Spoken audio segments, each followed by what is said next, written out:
Oh, it's nice to meet everyone. Hi, Hi, Megan. how are Sorry for you?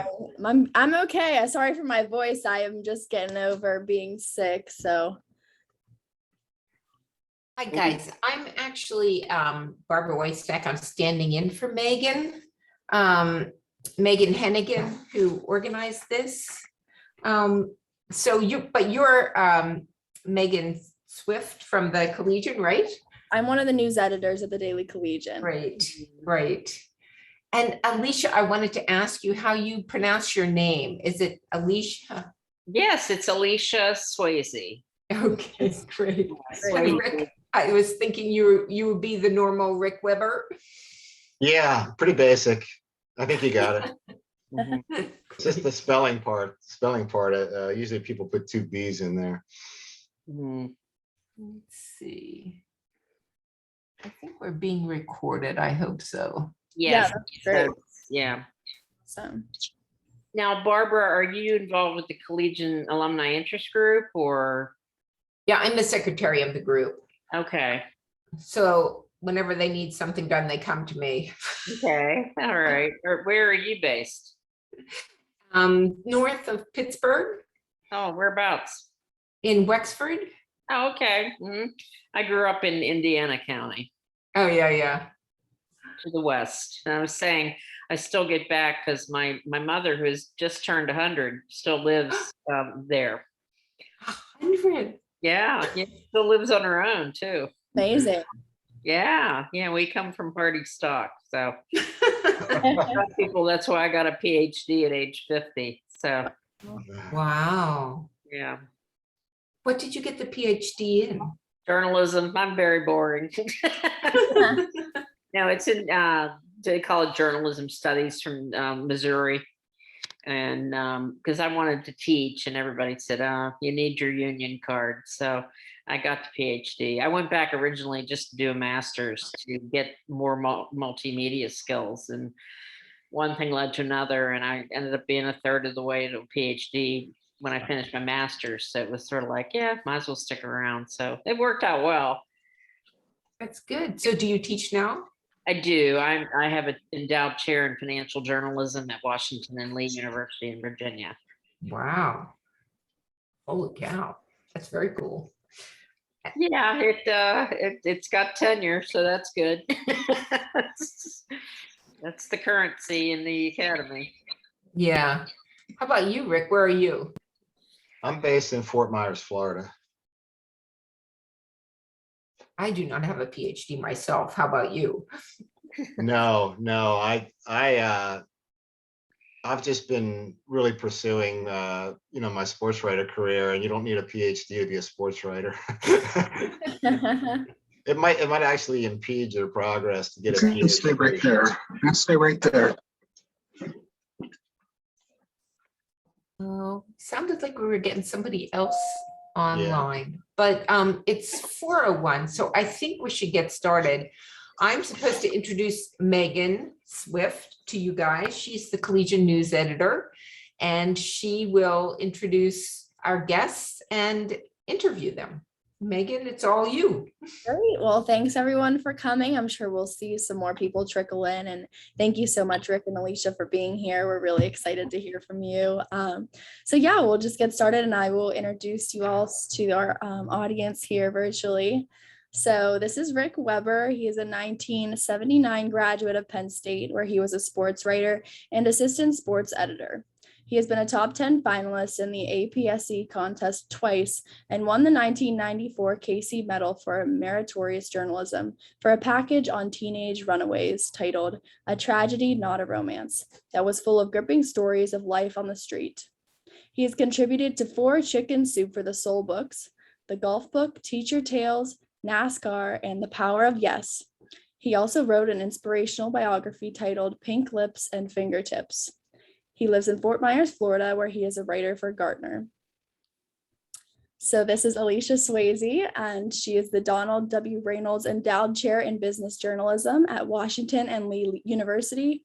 She earned her PhD and master's degrees from the University of Missouri after 20-some years as a reporter and editor at the Wall Street Journal, Tampa Bay Times, and other newspapers. Swayze, author of 4 books, graduated from Penn State, where she was editor-in-chief of the Daily Collegian. So yeah, there's a little bit about them. So thank you so much for being here. We're really, really excited to speak with you today and hear about the expertise you have on journalism as well as writing books. So to get started, would you each be able to tell us a little bit about how your time at the Daily Collegian influenced your career and your decisions that you made following college? Sure, I'd love to. Really, the Collegian was really the inspiration for me more so than my classes. Although I'm not going to downgrade my classes at all because my professors were awesome. I had someone named Gene Goodwin. I don't know if you guys have ever heard of him. He was there for many, many years and passed away, unfortunately, about 6 or 7 years ago. But he really inspired me. But in terms of getting the hands-on experience that really set my career going, it was really all about the Collegian. I spent many a night there and many a long walk back to my dorms in East Hall, and then at my fraternity at Sigma Chi. I just felt the people there, everything was so stimulating, and I got an idea of what my career was going to look like. And that was the value to me. Yeah, I echo that, and I'm a big fan of Gene Goodwin as well. He was the ethics professor, and he, boy, he could bust your chops big time, especially if you were the editor of the Collegian. He'd put you on the spot all the time. Yeah. But the Collegian is why I became a journalist. I mean, I was a chem major, silly me, when I first went to school, because I was told, well, you're good at math and science, you should be a teacher or a nurse. And so that was rather narrow view of the world from my high school guidance counselor. But I got to Penn State, and a friend of mine realized that I was writing 2 and 3 English essays for my freshman comp class. And she said, doesn't this tell you something? And she said, you really need to write. And so I joined the Collegian, and one of the student editors said, you can major in journalism. And I said, well, how about that? And the hook was set. I just thought it was the coolest thing. And then I was lucky enough to have internships at the Associated Press and at the Wall Street Journal and some other places. And my time as editor of the Collegian, I cherish it. It was a terrific experience. And we had such a hardworking bunch of students, and we used to just beat the crap out of the Center Daily Times. And it was just so much fun, so much fun. And I know you guys are still having a ball. And I tell everyone who takes my journalism classes now, I said, if you can have a fraction of the fun that I have had and make a living at it, I said, then journalism is for you. But you really have to have the fire in the belly and the curiosity about everything, and be a vociferous reader too, to really want to be a journalist. But the Collegian is why I'm a journalist to this day. Wow, that's awesome. It's so great to hear about it, like from the other side of things. Uh-huh. I know we're all still here in the Collegian right now. We're in our new office, so we've been really enjoying our new space and getting to know that the new Willard building and everything. So yeah, as members of the Collegian right now, there are some of us here in the audience. What do you believe we should be doing to prepare ourselves for life after college, for our careers, and just being in the real world? You want to go I'll ahead? take a shot at that. What's that? Basically, my advice would be to broaden yourself beyond simple journalism. Get an interest in music and business and sports and art and science, whatever it happens to be. So when you go in for that first and second job, that you tell the city editor, yeah, I know how to cover City Hall, everybody does. But I also can help out when it comes to covering the arts beat, or I can spread myself over into another area, the business desk. It might not be where you want to start off, but it gets your foot in the door and it gives you that added spectrum of value. The one thing you are all doing right now is you're on the student paper. When I was with HBJ, we probably interviewed 30 to 40 potential job positions a month we had 126 titles that we were hiring for. So there were always a couple of jobs open. And I was pretty infamous on the editorial board for being the one that if somebody said, oh, I didn't write for the paper, I didn't write for the yearbook, I was really busy studying. It's like, yeah, well, we've got another 30 kids behind you, and 15 of them did make the time to write for their student paper. They did write for the humor magazine. And thanks for your time. But yeah, we'll see you next time around. I think it's really important to get a broad-based education. And I agree with what you said, that the first step is working at the student paper. And don't be afraid to take on any subject, because it does make you very marketable. I think nowadays the multimedia training is essential. You have to be able to go into any newsroom and say, yeah, I can edit video. I've produced multimedia packages for TV. I think that's really important. As far as courses, I don't think it matters as much what you take beyond a journalism degree as sort of how curious you are just about the world around you.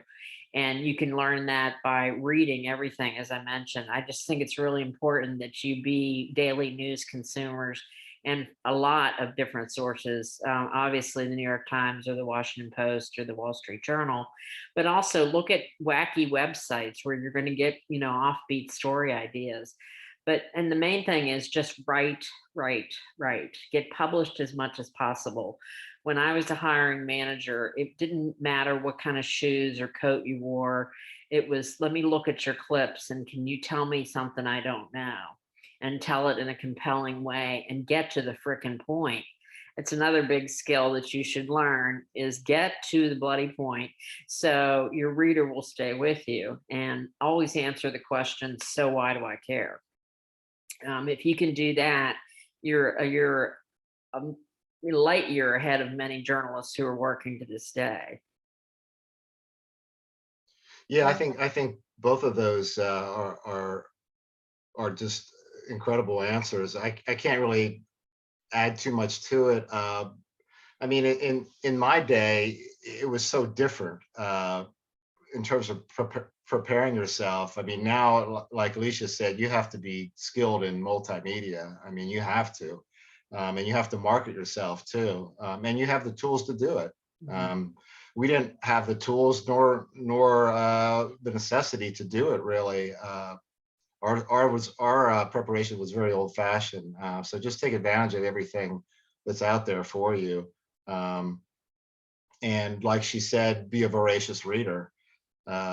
You're not going to be able to really advance dramatically if you're not well versed in what's happening in the world, regardless of what you're covering.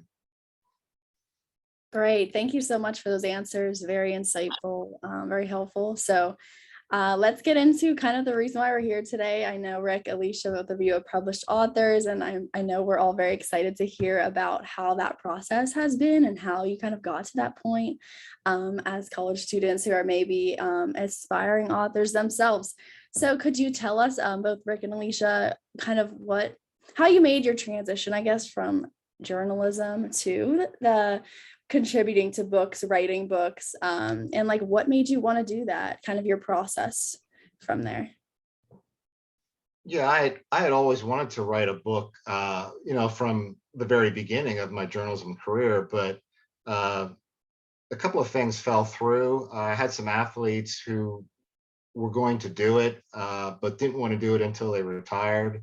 And I had the owner of the Houston Texans, Bob McNair. I was going to do a biography on him, but he also was just a little hesitant at that time in his life, and unfortunately he's gone now. But I just kept it in my mind, and then I just did an old-fashioned thing, and I wrote a sheet of paper, and it's still on my wall. Goals. It says goals on it. And one of the goals says, write a book by age 50. Wow. And so I was starting to come up on 50, and I was like in my mid 40s. And I had shown my son that and so the pressure was on. I mean, I knew that he was gonna remind me of it if I didn't do it. So I did come across a wonderful story about a member of my church. I didn't even know her, and I had just joined that church. So it became an incredible story, and that was Pink Lips and Fingertips, a story about a woman who had a rare heart disease. She wasn't expected to live, and it's just a story of how she impacted the world, one kind act at a time. And I didn't make a lot of money off of it. I self-published it, but the point is that set the goal and just do it. It doesn't matter if you get a publisher or not. Self-publishing today is such an easy way to do it, and I had great people working on the project, including the graphics are incredible, and so I got that published right after I turned 50. So I'm going to count that because I had already started working on it before I turned 50. And then as far as Chicken Soup for the Soul, those are just short stories. And I've always been very creative, and short stories have always been, particularly about, things that I've run across in my life that have inspired me. So once I got my leg in Chicken Soup for the Soul, I mean, I think it became easier for me to be accepted as an author there. And so I'm very proud to be a part of 4 of their books. I had a bit of a different experience. Unlike Rick, I didn't have a goal of writing a book. It was just such a newspaper person that I loved the idea that, I might get a couple weeks to work on a story, but I also loved the daily, stories. And that changed, I guess, when I was working at the Wall Street Journal, and I was covering a company called Procter Gamble. And I slowly, over 3 years, I was just collecting this extra material here and there about how far a big company goes to make money. And I really had scratched the surface when I started thinking about there's a book here, because this is one of the most powerful companies in the world. It makes products that are in 98% of your homes, like Tide and Crest and Pantene, and all kinds of products like that. And so I called a friend of mine who had worked as a newspaper reporter and asked her, well, how do you do this? How do you even start? And she wisely suggested get an agent.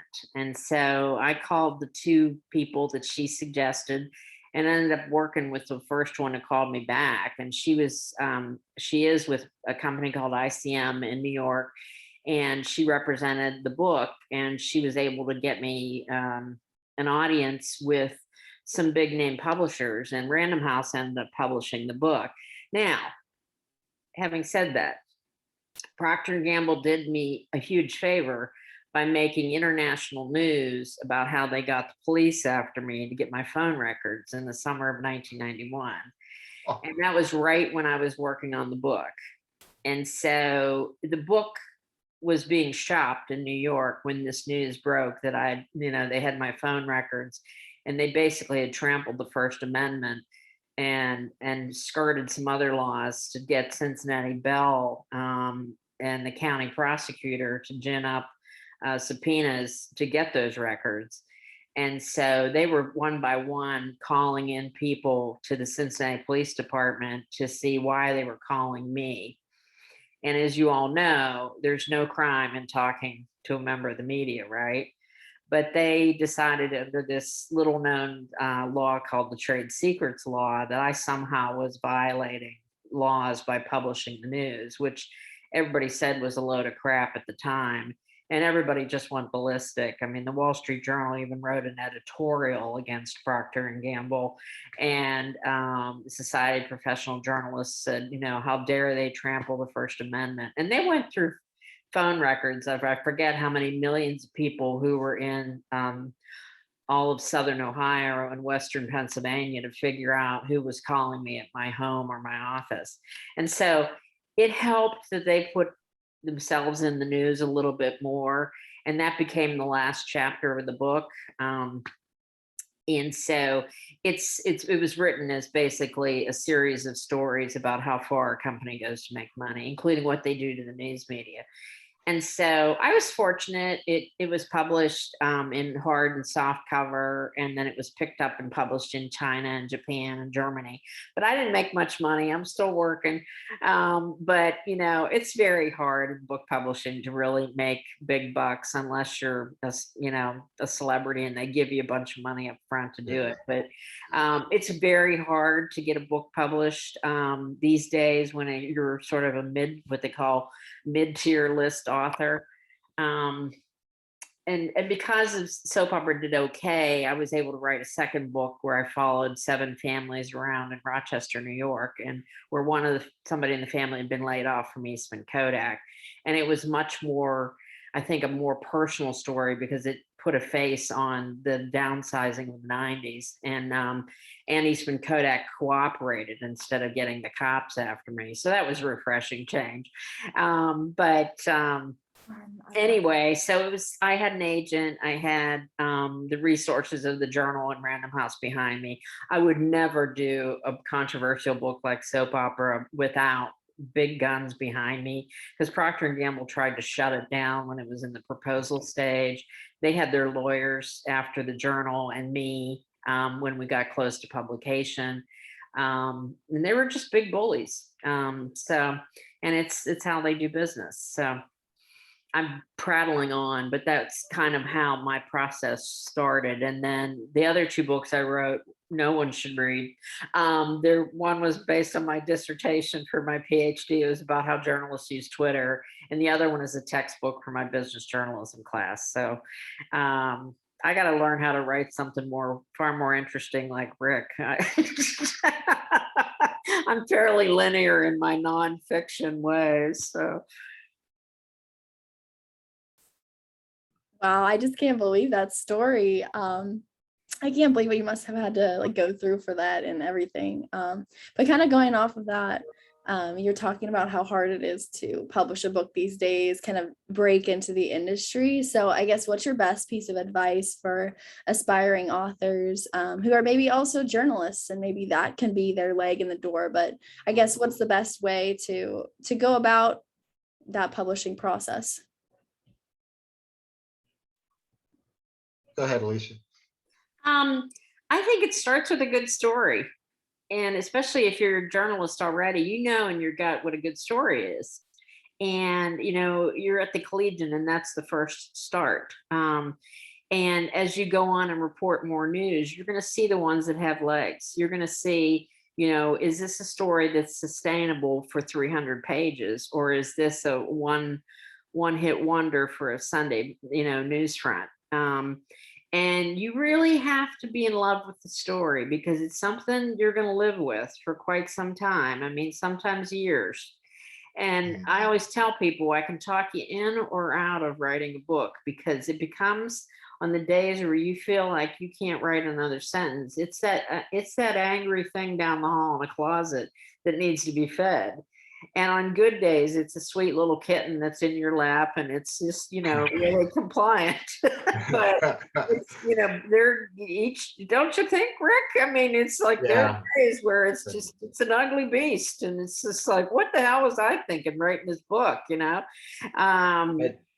there's no greater rush than when you do it. And when you finish it, when they send you the paperback galleys, I carried mine around the house for like 2 weeks as if it was a cat or a puppy.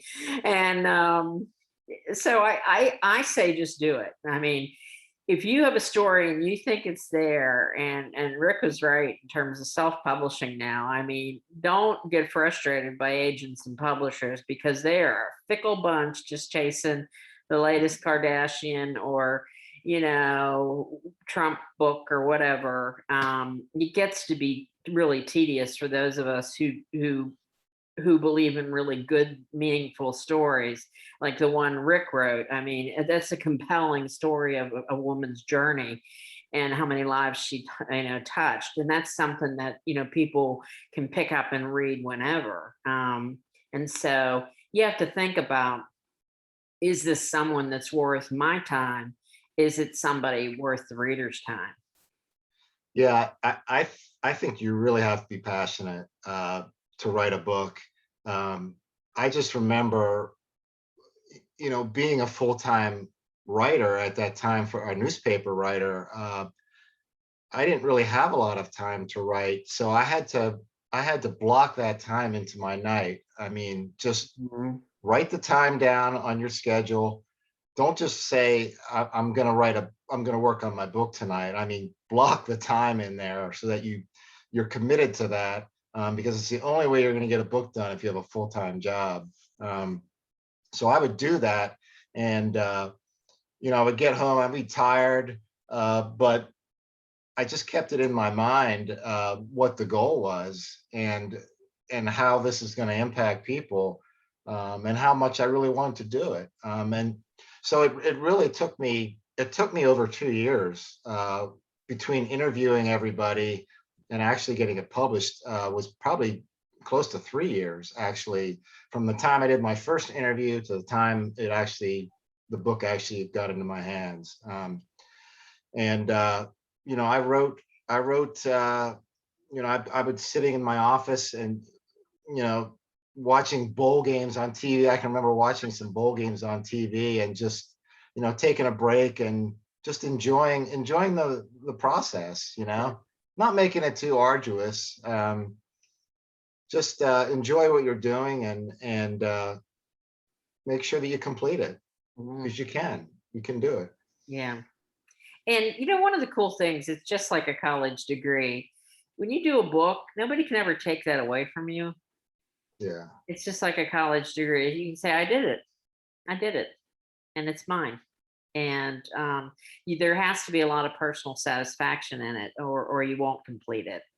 Yeah. I used to get excited. I mean, I interviewed probably between 300 and 400 people for soap opera. And anytime I would get a funny little anecdote about just how mercurial the company was, like how they monitored what people ate at the salad bar as part of their consumer behavior. I mean, they watched their own employees constantly. They would fire people if they left a telephone book out on their office desk because they were always, worried about corporate espionage. I mean, this is one paranoid bunch of people out there. And so anytime I would find a nugget like that, I would just take great delight. And sometimes it would take a week to get 2 or 3 little nuggets. But then after that many interviews, you get enough of them and string it together and you find you have a book. But you got to find joy along the way and have fun with it. You really, really do. And I was fortunate. I don't know if this is fortunate. I took unpaid leaves from the journal to do my books, but I got a little bit of money up front, and it's the quickest way to poverty, I'll tell you. And that's why I acted like the sheriff really was after me, which, the police were sort of my phone records. And I did soap opera in 15 months. And then with the copy editing, we got it out, within 2 years. So it was a very tight turnaround, but I had to, because I was running out of money and I had to get back to work. So Yeah. For sure. So could you talk a little bit about more of the writing process and what advice you would give for people kind of trying to manage your time and not get burnt out, but also not fall victim to procrastination and everything? Because I know that's something college students face a lot. So do you have any advice for that in terms of book writing?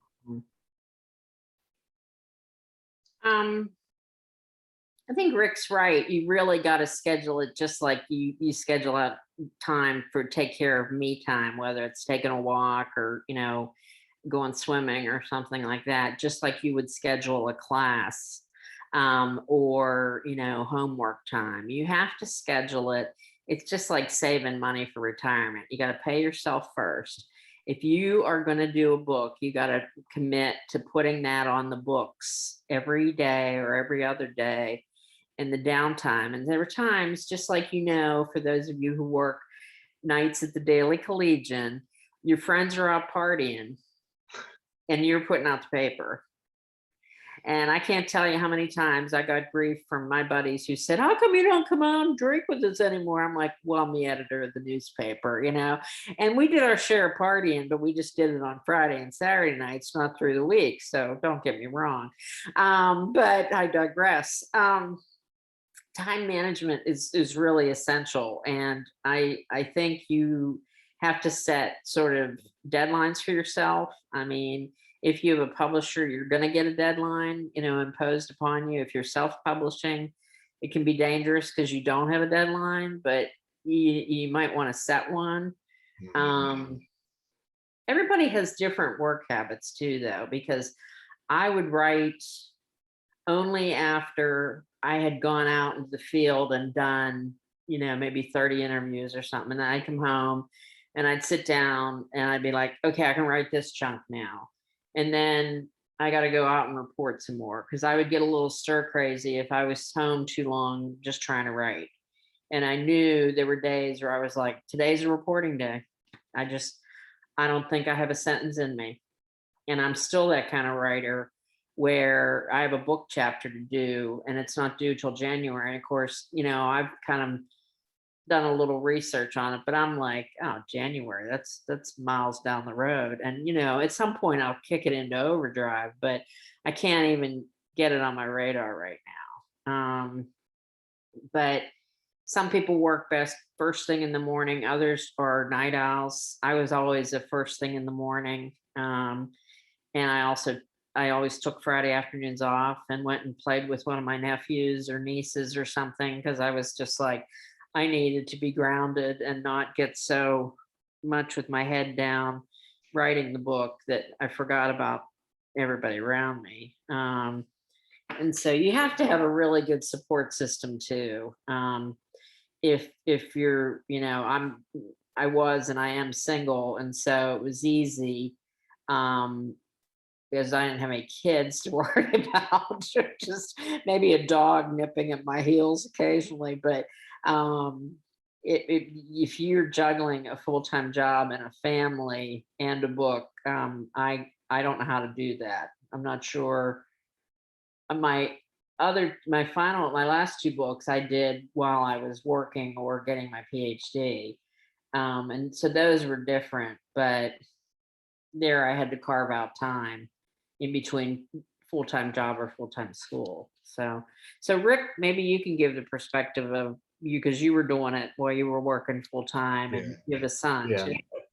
Yeah, I think organization is critical. I mean, there have been hundreds of thousands of books written by disorganized people, like Hunter S. Thompson. I don't know how he ever wrote a book, but for me, it kind of fit into my persona, because I'm a very organized person, and I felt like that was really important to actually getting this thing done. You know, I had a file for every chapter of my book, you know, and I would put all my notes in there, and of course all the interviews I was doing were not chronological, so you know it's kind of hard to fit all these pieces together. So organization, just do your best.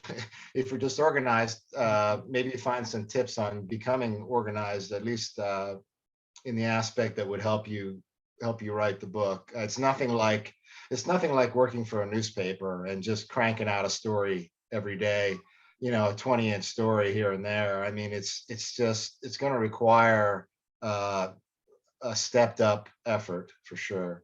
Yeah. I outlined my chapters. Oh yeah. And on longer pieces, I still do outlines, because I can get in the trees and the weeds faster than anybody. On a tangent, you go, where are you going? Yeah. Yeah, for sure. That's great advice. So love that.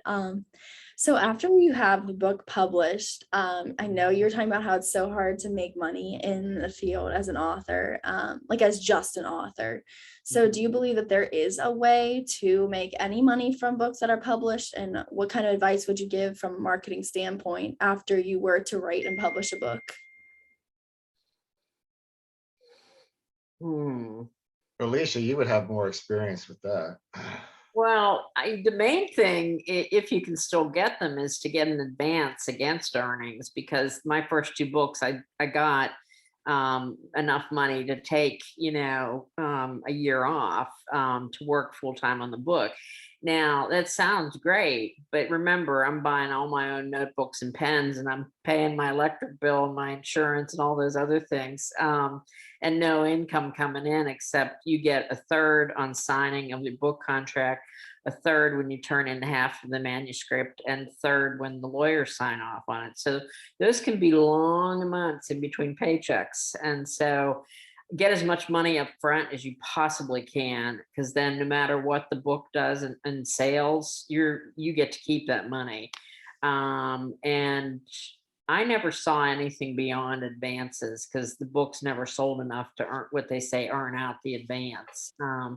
And textbooks, forget it. You're never making any money unless it's really, really popular book. And that one's a tough one, because there's a cartel in academic publishing where there's so few publishers that they gotcha. And the only reason I wrote it was because I needed a textbook for my class. And so I knew it was for a greater good, making it easier for me and my students. But I think nowadays too, you have to market your own brand. You have to be a maniac on social media, all platforms, all the time, and take things into your own control. Because even if you're lucky enough to work with a big publisher like Random House, on my second book, they changed editors on me 3 times. I had 3 different publicists. I canceled part of my own book tour because they were so disorganized and they were wasting my time. And so even the big boys can screw this up. So if I went down that road again, I would absolutely either hire somebody, a smart college student, to take control of the brand and market the hell out of it on social media, or try to figure out time to do it myself. But I think probably the former would be the smartest way to go. Somebody who's really nimble and knows where people of different age groups and different demographics graze, because you have to understand too, who is the market that you're going after. My first book was for the business reader and people who like to read investigative journalism. And what Rick's book is much more of a book that's of a far greater general audience. And so he would reach different age groups, I would imagine, and have different ways of promoting that through Christian sites and different things like that, as well as social media. And so you have to really think about your audience and think about, where do they go to get information, and where can I get my book in front of them, and really think of it as a marketer, and how consumers behave. But I think anymore, you really have to, do it yourself. Yeah. And those are all wonderful tips. Bottom line, you have to have passion. I mean, you have to have passion for your project, and don't go into it thinking you're going to make any money from it. If there's no passion in your heart for it, it's not going to work. Yeah. Great. Thank you so much for that. So now we can move into just a few more questions, not related to book publishing. And then I want to open it up to our audience members here to allow them to ask some questions that I'm sure they've been thinking of. So could you talk a little bit about your jobs after you graduated college, and which was your favorite, and what did it teach you? Well, I have to really credit Penn State. I mean, for everything that's happened to me in my career and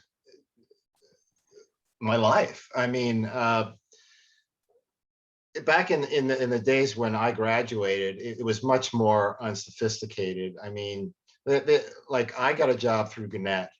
Gannett came to the campus. They only had a certain amount of slots available for student interviews. And I was lucky enough to get one. Got a job with Gannett right out of college. I moved to Santa Fe, New Mexico, drove a little 73 Vega through 100-degree heat with my arm hanging out the window, sleeping in the back seat at night. I drove from Pennsylvania to Santa Fe. That was my first job. And then I just progressed through sports, and I actually took a detour in Australia. For 3 years, I moved to Australia when I was 29. And that was really one of the best things I ever did in my life. If you're talking about a job that I loved and that affected my life, it would be in Australia, where I worked for the national newspaper, the Australian, and also the afternoon rag, the sensational Rupert Murdoch Sydney Daily Mirror. I was what they called a sub editor. It's a copy editor essentially. And then I wrote basketball for the Australian also. And that shaped my life because I used that as a base to travel the world.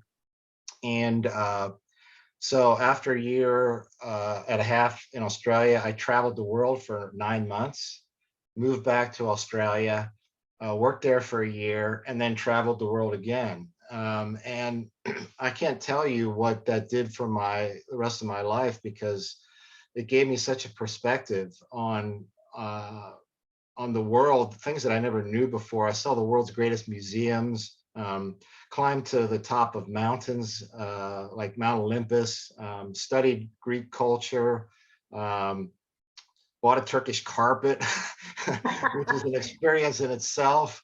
And it made my writing a lot better because I had a worldview, and I just had a much better education. I had a much better knowledge of everything that you need to go into good writing. It's not just studying courses or working on a daily beat. These were things that shaped my whole outcome in life, and I'll never forget that. I mean, I've obviously had a lot of jobs since then. I gave up my sports writer career to be with my son in 2000 after my divorce, and got into magazines at that point. And now I'm a writer for Gartner, which is the world's leading research and advisory firm. So I'm a technical writer for them. So I've done everything. And now I'm at the end of my career, and I do sports writing on the side, but it's all come down to the last few years of my career. And kudos, hats off to Australia. They were the ones who really turned my whole worldview around. My first job out of college was in Lexington, Kentucky. I went to work for the Herald Leader, and because they said I could do business reporting based on one summer at the Wall Street Journal, which really surprised the hell out of me, because I'm thinking I was an intern and I wrote maybe 10 stories that summer, but they were going to let me cover the coal industry, which was a big deal in 1986. And certainly in Kentucky. And then I also got to cover Toyota's first North American auto plant, which is being built north of Lexington. So I got to go to Japan with the first workers who learned to build Camrys. And that was a real trip, because just to get to experience that whole culture and just see Americans experience sushi for the first time, and learn how to build automobiles. And so that was pretty cool. And my goal was to get back to the Wall Street Journal. And they had told me after my summer that they had a hiring freeze. And so I went from Lexington then to the St. Pete Times for all of 9 months before the Journal called and offered me a job in the Pittsburgh bureau, where I was to cover Procter Gamble. And I also got to cover Appalachia and write stories about single moms living in poverty, which really, to this day, I care about, because we tend to forget about the rural poor in this country. We tend to do it through an urban lens. And there's a whole lot of rural poverty right in Pennsylvania and other parts of Appalachia that gets ignored. So I'd say that my time at the Journal was one of my favorite jobs, but I have to say I really like what I do now. I like teaching students to become tomorrow's journalists, and to stoke their fire in the belly, and to see them just light up when they get a good story, and when they kind of get it in terms of just, how do you tell a good story? How do you find that source? How do you make it interesting? How do you get that anecdote to make the story come alive? And that fills my heart. It really does. And you coax a lot of stories out of many keyboards as a professor. And then I still get my summers then to go be a journalist and occasionally write about single moms and other things. So I've been lucky. I haven't had too many bad jobs. And I've actually been fired once, twice. Well, once I said I was leaving, and then I was fired by them that day. But I'm very proud of the fact that I was fired, because I stood up to an unethical publisher in one case, and I saw illegal activity in another case. So I was happy to run for the door. And that's one of the reasons I went back to grad school midlife to get my PhD. And so even bad experiences can show you the way. And that, and, faith in the good Lord, and, with his help, all things are possible. And so, got to give him credit, because, I would have never, ever thought that I would have done half the things that I've been able to do in my career. So, Yeah. Great. Well, thank you so much. I have one more question, but I'm going to save it till the end as sort of a wrap up. But I do want to open it up now to our folks we have here from the Collegian watching to field some questions. So does anyone have any questions for Rick or Alicia or both? Yeah, I could jump in with a question. I feel like nobody ever wants to ask the first question. So good for you. Yeah, well, thank you both so much. It's been really insightful. But the question that I have is just more about balancing everything. So obviously you both have had to balance and move around to different places, but how did you know that those were the right decisions? And is there anything you would have changed? Wow.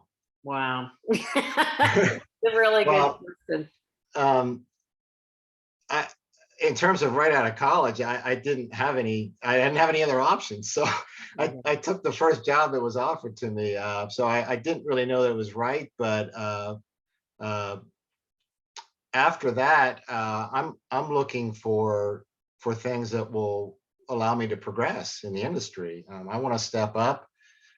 As much as I love Santa Fe, it didn't have a sports environment that was going to get me anywhere. So I moved to California, and I started covering college and football and pro football, and that vaulted me into a whole nother, stratosphere. And after that, I just felt I trusted my own intuition. I trusted what was in my heart, and that's why I moved to Australia. I didn't even have a job when I moved to Australia. I just knew at that time that I needed to challenge myself. Up to that time, everything that I had done in my life had a measurable outcome. I mean, I pretty much knew what was going to happen. I didn't know what was going to happen when I moved to Australia. So it was an exciting time, and I would encourage everybody to take those chances, and not just take some programmed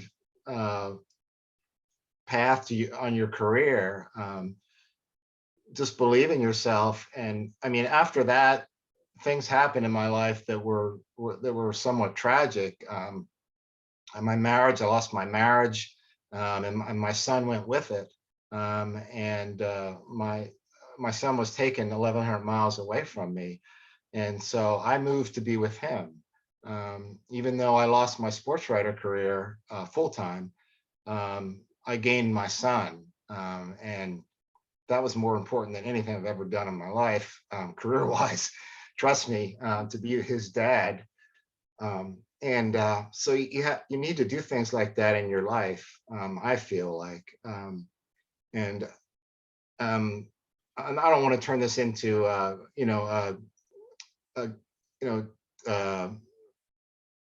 really a God thing, but I did accept Christ, and that after that, I didn't have to make any decisions because I trusted in God, and I knew in my heart that He was leading me in the right direction. So that's what I would say.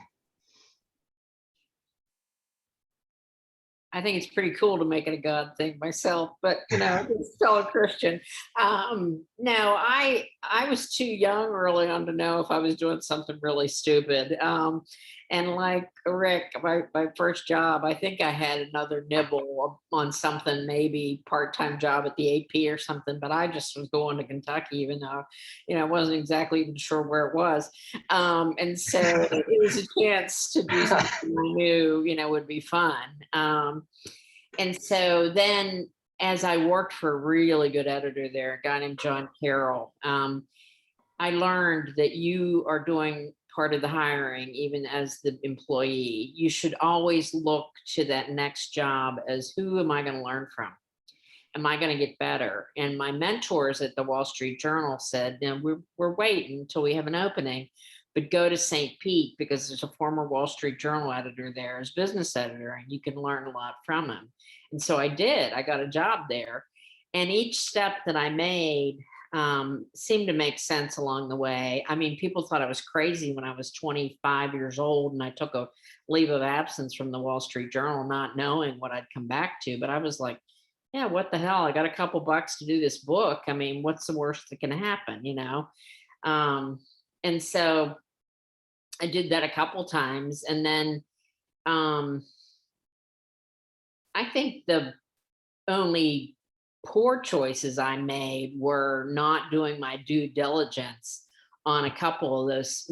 As I rose through the ranks at newspapers, I went to progressively smaller papers in higher ranking jobs like managing editor. And you really want to check under the tent to see what's going on before you go in at a senior level like that, because you're going to get all the crap that happens. And thankfully, I, was able to exit unscathed from those places and go do something else. And, there were 3 times in my career when I bought the GRE study guide to go to grad school, because there was something about going back to school that appealed to me. And as we saw with the 90s and the early 2000s, what was going on with the newspaper industry is the internet was creeping into existence and stealing our business. Craigslist taking away our advertising sources, and Google and Facebook and Amazon doing the same. I realized if I was going to stay in the game, I needed multimedia chops, because I was a true dead tree person, newsprint. And so it was like, Swayze, you got to do something. So that's why I went back to grad school and then ended up teaching. And so that's another life lesson, I guess, is continual learning and knowing how to adapt to the world around you, just like what Rick has done. I mean, whether it was because he wanted to be closer to his son, or whether it was to, change course to go into technical writing. Just as the world evolved, so did he. I've evolved because I said, I didn't want to be, 55 and facing a layoff at a newspaper, which many of my friends have. And so, I took the route of becoming a college professor. And so I'm not sure if that answers the question, because I'm rambling. But we'll leave it at that. Great. Yeah, thank you. Does anyone else have any questions? You could probably take 1 or 2 more. I think I have one. Good. Yeah, so there are so many stories out there. I'm just wondering how you guys would choose to focus on specific ones and choose which ones to write. For a newspaper article or for a book? I guess for both. Um, Okay, I'll take newspaper article for 800, Alex. Anyway, poor Alex, can't find a replacement for him. It's one of the things they taught us at the journal is something more, better, faster. Is it interesting, new, different? Is it break from the past? Is it the definition of news? I mean, we cover plane crashes, not plane landings, to be crass, but it's true. I want something that's different. And what I try to teach in journalism 101 is, I mean, obviously you look for significance, impact,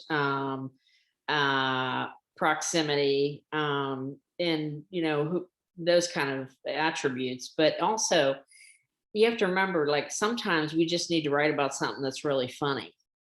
I show the slide every winter in Miami. You might see this in Fort Myers too, Rick. The iguanas kind of seize up from the cold weather and they fall Yeah. out of the trees. And some Yeah. idiot usually picks them up and puts them in the station wagon and thinks, oh, we can warm them up. I'll take them home and it'll be my pet. Well, iguanas will bite you. And so invariably, even the Washington Post will have a story about iguanas are falling out of the trees in Miami. Please don't pick them up. That's just funny. I mean, and so I want to write that story because it's just goofy. But I also want to write stories about how, big companies take advantage of the fact that they have so much power, because it matters. It's why we're the watchdogs in the first place, because if you let too many powerful people in a room without reporters, something nefarious is going to go on. And so you're there as representative of citizens, and you want to be there to shine a light into those dark corners. And so I view news as sort of that whole spectrum of, is it something that's really, really important in terms of it'll help you be smarter and self-govern in a democracy, all the way to, iguanas falling out of trees. Yeah, so as far as books go, I mean, Alicia kind of delved into this earlier in saying that it has to be something that people are going to be interested in. And on top of that, I would add, once again, the passion element. I mean, what are you going to bring to this story? I mean, for me, I love human interest stories that will inspire people. That's part of why I think Chicken Soup has been, so interested in what I've written. And that's what inspired me to write my own book. And that's what, even in sports writing, those are the things that I was drawn to. I cared about the story behind the athlete more than the score of the game. I mean, I was never that interested in just the basic, play-by-play. So, I mean, for me, it was being passionate about something and knowing that my passion will carry over if I write it correctly. Great. Well, thank you so much. I saw Barbara was trying to unmute earlier. Did you have something?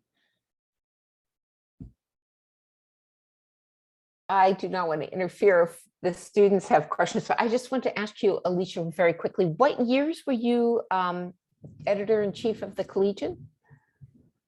Oh, I was trying to remember that. I was either 84 or 85. Because I graduated, I was on the 4.5-year plan at Penn State. So I graduated December of 85. I think I was the 84 editor. Gotcha. If you find the old champagne bottles, if you still have them, do you guys still have the champagne bottles? Yes. It should be on the wall. You can date that way. So We'll have to check that out. yeah, Definitely. yeah. Great. Does anyone else have any questions before I ask one final one? I'll just ask a quick question. Yeah, go ahead. Well, first, thank you all for speaking to us. And second, Sure. I'm about to graduate in May, so I wanted to ask a question kind of pertaining to that. If you had any suggestions for graduating seniors or underclassmen about kind of anything to do in Penn State before I leave, or something a suggestion after I graduate would be super helpful. Yeah. Well, are you writing for the Collegian right now, or are you an editor? Yeah, I'm a reporter for lifestyle. Okay, great. So you've got published articles that you can show. And what specifically do you want to do? I'm kind of unsure. I mean, Okay. I'm currently interning at AccuWeather, so I'm very interested in Oh. meteorology as well as like radio broadcast. Okay. Positive, I want to do radio just because it's a little up in the air right now, but probably broadcast somewhere in that kind of field. Okay. Well, don't forget about podcasts. I mean, because they're so popular right now.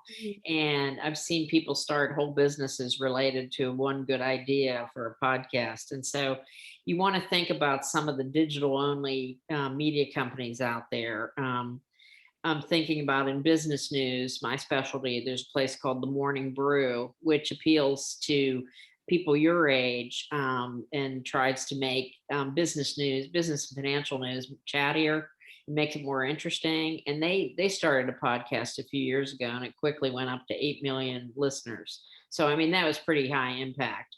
I think you should concentrate on the places that you gravitate to in terms of where do you go to find your news, and just, lose half a day sort of going down deep rabbit holes looking to see what's out there.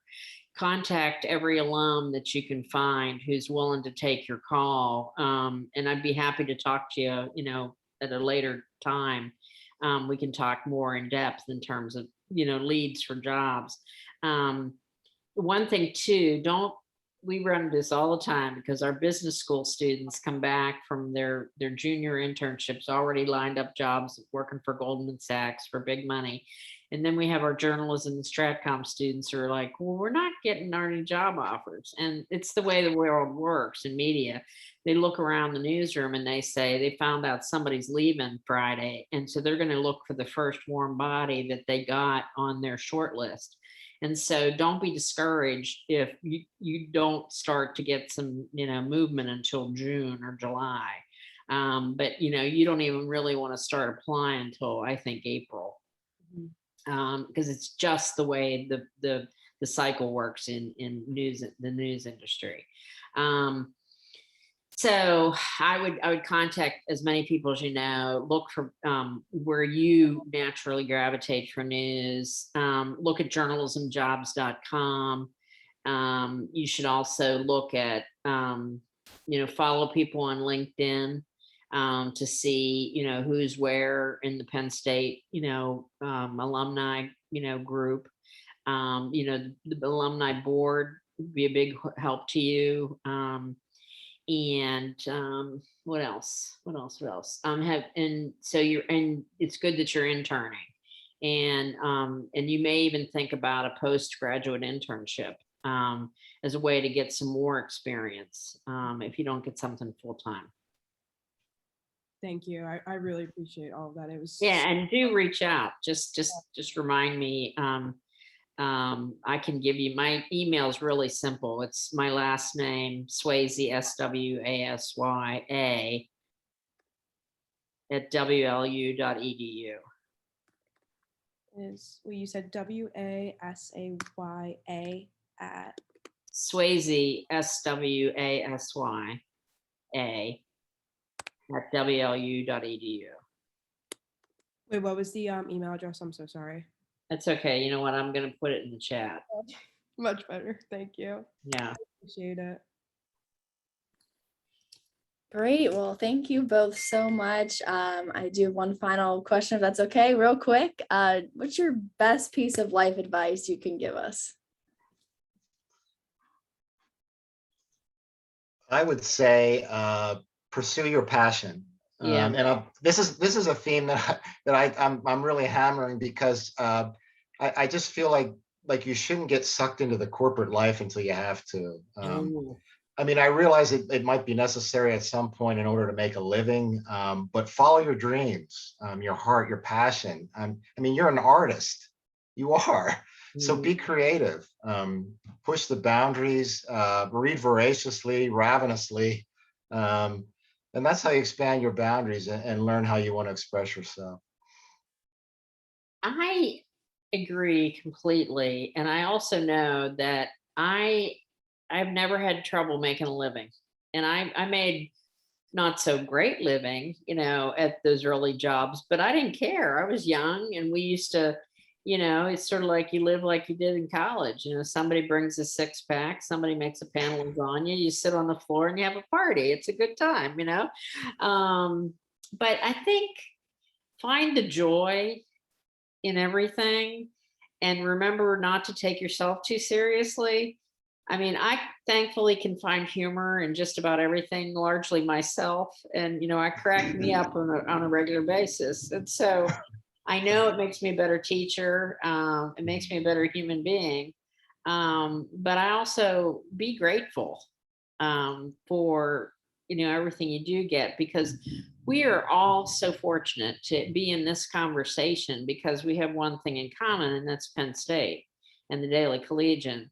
And that's an elite group because, we're getting college educations. You're getting a college education. You're working for one of the top newspapers in the country, and that will shape your days from forevermore. I mean, here we are, we've been out of school quite a while, and, we're still, of course, we're going to talk to anybody related to the Daily Collegian. There was not a hesitation on either of our parts to jump right in, and we're flattered to be asked.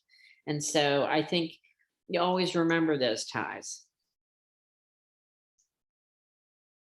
Great. Well, thank you so much. We don't want to keep you past 5, and I'm sure everyone has things to get to, but Alicia, Rick, it was a pleasure speaking Well, with thank you so much, you. Megan, and keep smiling. That's a great Yeah. tool. Thank And all of you guys, best of luck. And really, it's just been a pleasure. And if there's anything we can do to help you, let us know. Yeah, it's really been an honor. I've really, really enjoyed this. I like helping students. I don't do enough of it. So getting asked to do this, I felt was really, really an honor and a pleasure. And I don't know how you want to do this, Megan. I mean, if anybody wants to contact me, I can also give my contact information. For sure. If you want to put it in the chat real quick, that probably would be the easiest. Okay.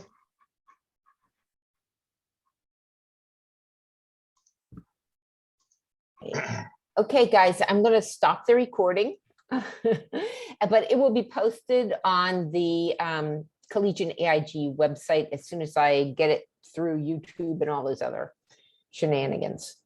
But thank you all. Appreciate it. Thank you, Barbara. Thank you. Bye. See you, everybody. All the best. Bye-bye. Bye. Thank you. Thank you.